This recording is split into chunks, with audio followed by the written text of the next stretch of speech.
Immigration প্রক্রিয়াটাকে থামিয়ে দিয়ে বা বন্ধ করে সময় নিয়ে পুরো ইমিগ্রেশন প্রক্রিয়াটাকে রিফর্ম করতে চান তারা।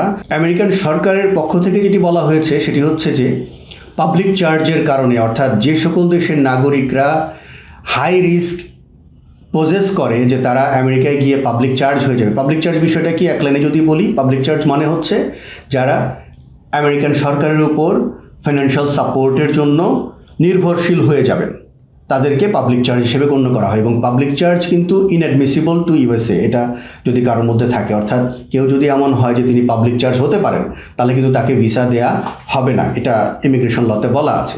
তো এই কারণটা আমেরিকান সরকারের পক্ষ থেকে বলা হয়েছে, কিন্তু মূল যে কারণ সেই কারণটি হচ্ছে যে ট্রাম্প অ্যাডমিনিস্ট্রেশন তাদের নির্বাচনী প্রচারণা থেকে শুরু করে ইভেন যখন তিনি ৪৫তম প্রেসিডেন্ট ছিলেন ২০১৭ জানুয়ারি থেকে জানুয়ারি ২০২১ পর্যন্ত, তখনও তিনি ইমিগ্রেশন রিফর্মের কথা বলেছেন, তখনও তিনি বিভিন্নভাবে ব্যান করেছেন, ভিসা ইস্যু করা বন্ধ রেখেছেন।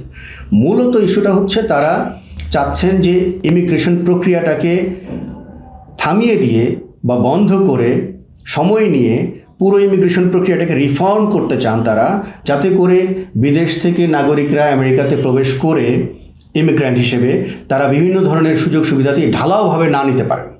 এটা এনশিওর করার জন্যই মূলত এই ইমিগ্রেশন রিফর্মটা তারা করতে চাচ্ছেন। জীবনের সব আয়োজন এখানে একসাথে, এবং এটা নিয়ে একাধিক বিল নিয়ে কথাবার্তা হচ্ছে।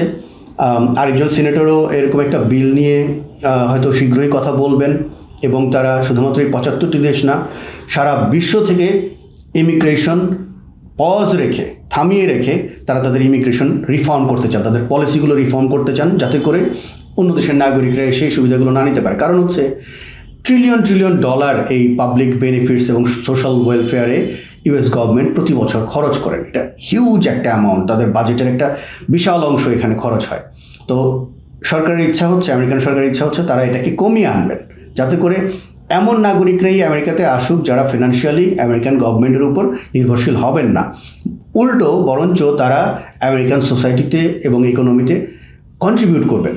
যারা, যেমন ফর এক্সাম্পল আরেকটি ইস্যু কিছুদিন আগে এসেছে যে মেডিকেল ট্রিটমেন্টের ক্ষেত্রেও যাদের এমন মনে হয় যে যারা আমেরিকাতে গিয়ে কোনো মেডিকেল ট্রিটমেন্টের জন্য এক্সপেন্সিভ মেডিকেল ট্রিটমেন্ট নিতে পারেন, যাদের দুরারোগ্য কোনো ব্যাধি আছে বা এমন কোনো ব্যাধি আছে যেগুলোর জন্য এক্সপেন্সিভ মেডিকেল ট্রিটমেন্ট নিতে হয়, ওগুলোকেও কিন্তু পাবলিক চার্জের আন্ডারে নিয়ে আসা হয়েছে। ওগুলোতেও কিন্তু বাধা বিপত্তি আসবে ভবিষ্যতে ইমিগ্রেন্ট ভিসা পেতে গেলে।